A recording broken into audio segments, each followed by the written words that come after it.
Welcome back, and we are now at part 2 of last week's new comics, bitches! So, let's get right down to it. The Iron Age, number 3 of 3. Now this was, again, we have Tony Stark kind of, being pushed through time so that he can grab all the components of Doom's time machine so that he can make his way back to, basically that he can stop the destruction of the entire world. So it really is, it's Iron Man's kind of step up to the plate moment, and, obviously he's in his old, like, Mark II armor, actually probably be like the Mark IV armor at that point in time. Because who knows how many, who can count how many different types of armor that he's actually had. And I'm sure that somebody will out there and they'll comment on it. If you do, that'd be nice. But anyway, but he's got his old, demon in a bottle self to deal with. He's not, the past Tony isn't in this issue, but a representation of him is, he kind of acts like his old self for a little while. Because basically this leads him to Dazzler, the X-Men, and the Hellfire Club. Which pretty much is the, kind of the biggest source of the trouble, not just the time machine and time machine parts, but, he kind of has to ally himself with Dazzler because, she's just really a kid in this point in time. This is the early 80s. She's still doing all of her, singing and, just turning things in, turning sound into light, and, making a spectacular show and trying to be, a singing sensation. She's not really focusing on, okay, well, she's a mutant and she is a very powerful one. So he knows her more from the current age, where she is much more professional and, has a much greater handle on her power. So he kind of, while confronting the Hellfire Club, because that's where, of all places, the next component is, and possibly, I think, the last component, so that he can get, so he can get back forward in time, back to the future, if you will. So the first story really revolves around, Tony sneaking into the Hellfire Club to grab this article, and then of course he's met by Pierce, and who's part cyborg, or who is a cyborg. He can't really be part cyborg, and of course Sebastian Shaw, and he kind of grabs this thing, and Dazzler really helps him, but then just as he's about to get out of it all, he gets taken down again and gets thrown back into kind of the basement of the Hellfire Club. And apparently this is the time that breaks out where it's during the Phoenix Saga. It's basically at the very beginning of the Dark Phoenix Saga, which is where Wolverine and the rest of the X-Men, they go into it's basically the kind of to stop the Hellfire Club from from whatever it is that they're doing. I can't even really remember what exactly is going on, but they're trying to basically turn Jean into one of them, trying to make her the Black Queen, and that's of course what ends up turning her into Dark Phoenix, is the manipulation that they have on her. And so there's, of course he sees their, Nightcrawler saves him at one point. Again, that's another, hero that has died since this time. And basically at this point he says, you know what, fuck it. I am going to alter the future. I am going to alter the timeline, because there's a way that Dark Phoenix can maybe be avoided completely if we can just, get to her in time. But unfortunately, it's too late, and that's kind of where the book ends, is with her destroying the time, the time machine. Now this is the third book of the Iron Age. Now it started with the Iron Age Alpha, and so the final issue will be Iron Age Omega, in which we're going to find out exactly how Tony saves us all. This is, I mean, I'm so glad that I found this series, because this has been just one really interesting and really cool event following another, and a really great story and emotional arc for Tony Stark. Hey, that rhymed. But and that's really what grounds this book, is the characters and how they work with Tony. Either their opinions of him, obviously in his current state, being essentially being a total loser drunk, but also the way that he feels about them, especially if they're people that are now dead. And so, I mean, that's, so him kind of saying that he's had enough and he's going to, just throw caution to the wind and perhaps change the timeline forever. That's a pretty big step. So I'm really looking forward to where this is going to go from there. Iron Age Omega really can't come soon enough. So on to our next big issue, which is Ultimate Fallout #5. Now this is, this basically only really has two stories. It has Nick Spencer's story about Quicksilver, in which basically he's meeting with this very kind of high-powered executive. Doesn't really, it's Worldwide Solutions is the name of the company. I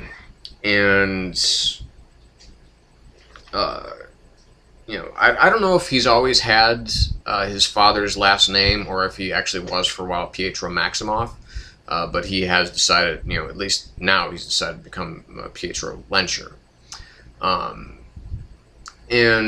Obviously in this age where, a lot of the X-Men and, kind of Brotherhood of Mutants are dead, his, Magneto, Professor X, Wolverine, Cyclops, he actually killed himself by running a bullet through his brain, making it seem like a gunshot. Visually, this is Billy Tan, I think. I'm sorry, no, this is Luke Ross that does the art for this one. This is the best Luke Ross art I've ever seen, by the way. Because I wasn't too huge of a fan of some of the stuff that he did with Captain America.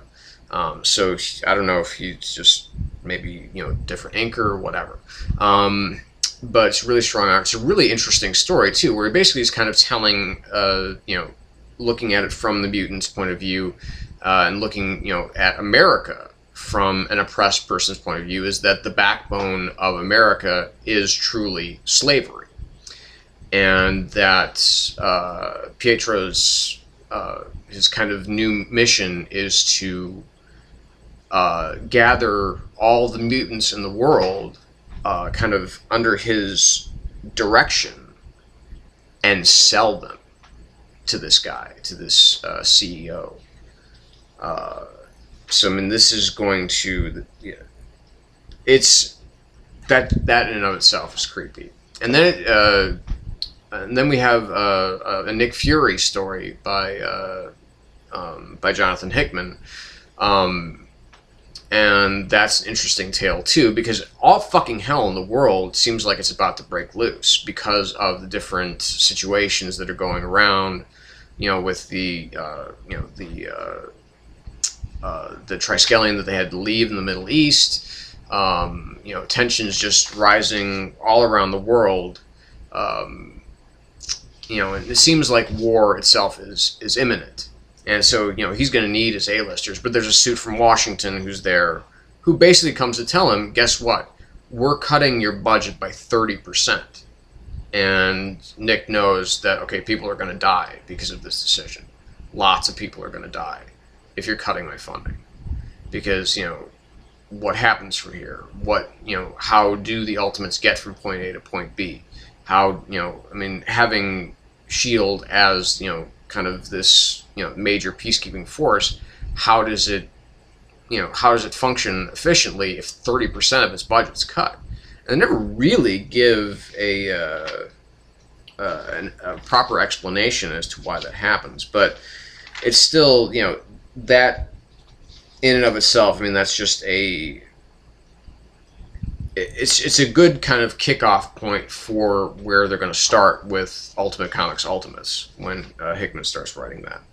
And it's kind of bookended again with another some moments with Pietro where he's where the woman that he was with in the CEO's meeting that he's apparently seduced is kind of not turns into, but in his mind becomes Wanda, becomes his sister, becomes Scarlet Witch.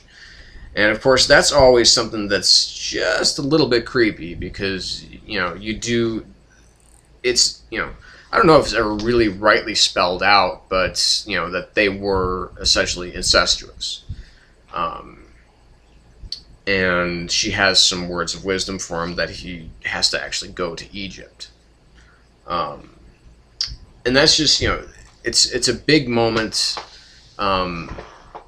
that's played as being very little. So, I mean, like, everything that's going on in Ultimate Fallout, what I'm liking about it is that it is building up to something. Something is definitely going, you know, there's nothing in here, you know, it's actually connecting both parts of the Ultimate Universe to each other. You know, because basically we're going to have this, you know, kind of reintroduction of the Ultimate Universe, not a reboot or, you know, not necessarily even a renumbering per se, but it is kind of. Where, you know, the past, where we've had, you know, Ultimate X-Men, the Ultimates, Ultimate Spider-Man, you know, Ultimate Origin, Ultimate Human, you know, there's a lot of things that have been kept in this book very purposefully that are really strong and also laying groundwork for the future. So that's why I think that Ultimate Fallout's been a really positive experience so far. It's kind of strayed away from the emotional chords that were struck within the first couple of issues. And now it's more kind of bricklaying for the future of the Ultimates universe, or the Ultimate Universe, I should say. And that's really exciting for me because I do like the Ultimate Universe, and I think that creative people have always been behind it, but it's not something that I've always really kind of attached myself to. To be perfectly honest, the one thing I'm looking forward to the most is the Ultimate Comics Hawkeye miniseries that's going to be out. So that's going to be cool. Real quick, I do want to talk about Scott Snyder's American Vampire Survival of the Fittest, number 3 of 5. This is a super cool comic. You know, this kind of offshoot, you know, where we have, you know, Cash O'Donnell and Felicia Donato kind of carrying out the secret mission to get this doctor out from, you know, from the Nazis. This doctor's been helping out the Nazis, who have gotten funding from vampires, and, you know, apparently are creating, you know, kind of a vampiric offshoot of the Third Reich. And basically, what they see there is that that this scientist has actually developed a weapon that will kill just about any of the different species of vampire. And they get to one that actually looks like Cash's son. If you go back and, you know, because that's a very important part of Cash's life, is that he does have a son that is, you know, that is a vampire, but it's not allergic to sunlight like all the other ones are. And, you know, they're test firing this weapon. Cash is taking out the first two. They show this child, he can't do it. Felicia steps in, does it for him. But they decide, you know, they've had enough. They got to get this scientist out and get him back home. But he doesn't lead them on the way to get his inventions. He actually leads them to get the oldest vampires in the world, to wake them up. But, you know, Scott Snyder is kicking living shit out of comicdom right now. It will not be able to stand in his path for very long. American Vampire, awesome book. Survival of the Fittest, great book. I'm dying for more. So keep that stuff coming, Snyder. And you stay tuned. You keep coming back, because we'll be right back.